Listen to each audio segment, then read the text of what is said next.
ఈ 36 months warranty అయిపోయినా కానీ 5 years అవుతుంది. ఇప్పుడు కూడా నడుస్తూనే ఉన్నాయి. కాకపోతే వాటర్ మెయింటెనెన్స్ కరెక్ట్గా చూసుకోవాలి. వాటర్ బ్యాటరీలు ఎప్పుడైనా సరే వాటర్ మెయింటెనెన్స్ కరెక్ట్గా ఉండాలి. ఉంటేనే బ్యాటరీ లైఫ్ వస్తుంది.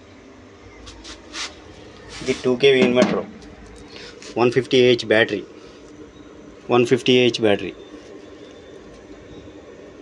అంటే టోటల్గా వచ్చి 300 Ah దీని కెపాసిటీ. 2 kV ఇన్వర్టర్, మొత్తం ఎక్సైడ్ కంపెనీ ట్యూబ్లర్ బ్యాటరీ.